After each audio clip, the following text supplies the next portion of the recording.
আগের পার্টের শেষে আমরা দেখেছিলাম মাস্টার ফং সত্যিটা বলে দেয়। শিয়াওফানের গ্রাম ধ্বংস করেছিল তারই এক জুনিয়র। এই কথা শুনেই শিয়াওফানের রাগ ফেটে পড়ে আর তার ভিতরের ডেমনিক পাওয়ার ধীরে ধীরে তাকে গ্রাস করতে শুরু করে। এই পার্টের শুরুতেই আমরা দেখি শিয়াওফান নিজের কন্ট্রোল হারাতে বসেছে। হাতে বাতাস কেটে যাচ্ছে আর হঠাৎই সে মাটিতে পড়ে যায়। তার মুখ থেকে রক্ত বের হতে শুরু করে।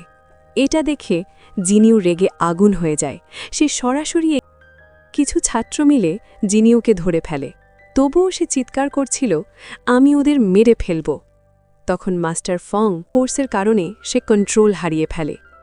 তাই তোমাদের গ্রাম ধ্বংস হয়, না হলে সে কখনো এমন কাজ করত না। পরে সে নিজেও খুব অনুতপ্ত ছিল। এই কথা শুনে জিনিউ ঠান্ডা হয় না। সে সরাসরি জিজ্ঞেস করে, এই কথা বলে কি তার পাপ মুছে যাবে? আমাদের গ্রামের মৃত্যুর দাম তাকে দিতেই হবে।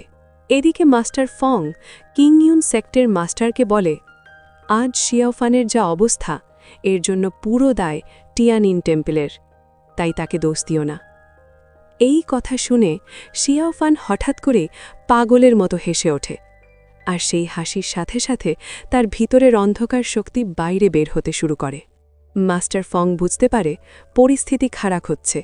সে বলে, এখানেই সব শেষ করা উচিত। তুমি যদি আমার জুনিয়রের মতো পথ বেছে নাও, সব কিছু ধ্বংস হয়ে যাবে। কিন্তু শিয়াওফান এবার থামে না। সে চিৎকার করে বলে, চুপ করো, আমার গ্রামের নাম তোমার মুখে আর শুনতে চায় না। এবার পরিস্থিতি পুরো ভেঙে পড়ে। বাকি সন্ন্যাসীরা মাস্টার ফংকে ঘিরে ধরে তাকে বাঁচানোর জন্য, আর শিয়াওফানকে বলে, এটা অনেক পুরনো ঘটনা, ভুলে যাও। কিন্তু মাস্টার ফং আবার বলে, প্রতিশোধের আগুনে নিজেকে হারিয়ে ফেলো না। এইবার শিয়াওফান ঠান্ডা হেসে বলে, তাহলে তুমি চাও আমি তোমাদের সাপোর্ট করি, যারা এত বছর আমার কাছ থেকে সত্যি লুকিয়ে রেখেছিল? এরপর সেই পুরো ফরমেশনটাই ভেঙে দেয়। ঠিক সেই মুহূর্তে বিয়াও এসে হাজির হয়। সে বুঝে যায় এরা শিয়াওফানকে মেরে ফেলবে, তাই সে তাকে নিয়ে সেখান থেকে পালাতে শুরু করে। পালানোর সময় শিয়াওফান দেখে একদিকে সেক্ট মাস্টার তাকে মারার আদেশ দিচ্ছে, আর অন্যদিকে বিয়াও তাকে বাঁচাতে লড়ছে। এই দ্বন্দ্ব নিয়েই সে বিয়াওয়ের সাথে এগিয়ে যায়। কিন্তু হঠাৎ কিছু ছাত্র তাদের আক্রমণ করে। শিয়াওফান লড়াই শুরু করে আর একে একে সবাইকে ছুঁড়ে ফেলে দেয়। কিন্তু এবার সে একটু ক্লান্ত, আর তখনই আরও ছাত্র এসে হাজির হয়। ঠিক তখন রিনওয়াং এন্ট্রি নেয়। সে বলে, তোমরা এখান থেকে বের হয়ে যাও। এরপর রিনওয়াং সরাসরি সেক্ট মাস্টারকে চ্যালেঞ্জ করে, আজ ফাইনাল সিদ্ধান্ত হবে, ডেমন না মানুষ, কে শক্তিশালী। সেক্ট মাস্টার ঠান্ডা গলায় বলে, আমার লক্ষ্য একটাই, সব ডেমান শেষ করা। আজ তোমাদের সবাইকে মেরে পৃথিবীকে মুক্ত করব। এরপর ডেমান আর্মি আর কিংইউন সেক্টের ছাত্ররা একসাথে যুদ্ধে জড়িয়ে পড়ে। এদিকে রেনওয়াং আর সেক্ট বিয়াও শিয়াওফানকে মেয়ে পালাতে চাইছিল, কিন্তু ঠিক তখনই রোজি এসে তাদের থামিয়ে দেয়। সে বলে, তুমি তাকে কোথাও নিয়ে যেতে পারবে না, সে আমাদের সেক্টের। বিয়াও রেগে গিয়ে সরাসরি আক্রমণ করে তার এর প্রভাবে শিয়াওফানের মাথা ব্যথা শুরু হয়। সে চারপাশ নো সাউন্ড দিয়ে ফরমেশন বানিয়ে এর শক্তি আরও বাড়িয়ে দেয়। কিন্তু শিয়াওফান এখন থামার মতো অবস্থায় নেই। সে সেই পলটাই ভেঙে দেয় আর মাংকে ছুঁড়ে ফেলে দেয়।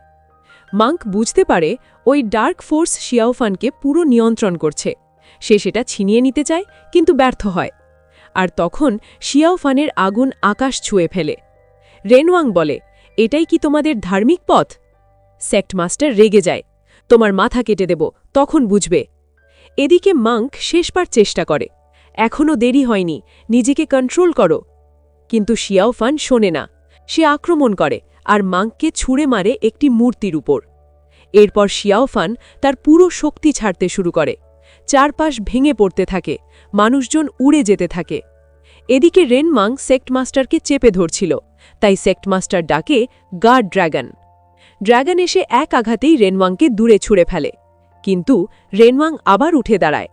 এদিকে সবাই শিয়াওফানকে ভয় পাচ্ছিল, কিন্তু বিয়াও না। সে তার কাছে গিয়ে তাকে শান্ত করার চেষ্টা করে।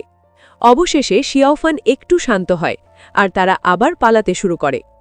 এদিকে রেনওয়াং ড্র্যাগনের প্যাটার্ন বুঝে ফেলে আর পাল্টা আক্রমণ করে তাকে আহত করে। এবার সেক্ট মাস্টার নিজের ঝুজিগেন সোর্ড বের করে। সে সেটাকে বিশাল করে আর রেনওয়াংকে দূরে ছুঁড়ে ফেলে। এরপর তার চোখ পড়ে পালাতে থাকা শিয়াওফান আর বিয়াওয়ের দিকে।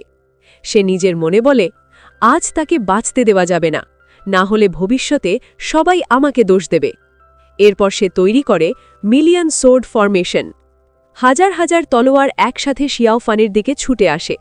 শিয়াওফান শিল্ড বানিয়ে সেটা ঠেকাতে থাকে, কিন্তু সে কষ্ট পাচ্ছিল, তাই বিয়াও তার পাশে এসে দাঁড়ায়।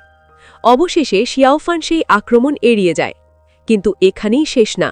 সেক্ট মাস্টার এবার এক বিশাল তলোয়ার তৈরি করে, যার আভায় চারপাশ কেঁপে ওঠে, আর সেই তলোয়ার সরাসরি শিয়াওফানের দিকে ছুড়ে দেয়। ঠিক তখনই বিয়াও সামনে চলে আসে, নিজের জীবন দিয়ে শিয়াওফানকে বাঁচানোর জন্য। সবাই অবাক। শেষ মুহূর্তে বিয়াও তার সব রক্ত দিয়ে একটা ফুলের ফরমেশন তৈরি করে, কিন্তু তলোয়ারের শক্তি এত বেশি ছিল যে একটা বিশাল বিস্ফোরণ হয়। আর সেই বিস্ফোরণের মাঝে আমরা দেখি বিয়াওয়ের আত্মা তার ঘণ্টার ভিতর বন্দী হয়ে যায়। শিয়াওফান বিয়াওয়ের নিথর শরীর জড়িয়ে ধরে কাঁদতে থাকে, তার চোখ থেকে রক্তের অশ্রু ঝরছিল। সে সব স্মৃতি মনে করতে থাকে আর চিৎকার করে ওঠে। এরপর রেনোয়াং এক বৈদ্যের কাছে যায়। সে বলে, বিয়াওকে বাঁচাও। কিন্তু বৈদ্য বলে যে ঝুজিয়ান সোর্ড বানিয়েছে শুধুমাত্র সেই এই অভিশাপ সারাতে পারবে, কিন্তু সে আর বেঁচে নেই। তবে একটা উপায় আছে। বিয়াওয়ের আত্মা যেহেতু ঘণ্টায় আছে, তাকে বাঁচানো সম্ভব, কিন্তু তার জন্য দরকার একটা উইচ ক্ল্যান, আর সেই ক্ল্যান কোথায় কেউ জানে না। এদিকে শিয়াওফান বিয়াওয়ের পাশে বসে বলে, তুমি এটা কেন করলে? তোমার সিদ্ধান্তটা ভুল ছিল। তারপর সে মনে করে সেই কুয়োর ভেতরে সে যে ছবি দেখেছিল সেটা ছিল বিয়াওয়ের, আর এই কথা বলেই সে বিয়াওয়ের পাশে বসে কাঁদতে থাকে। এভাবেই এই পাঠ শেষ হয়।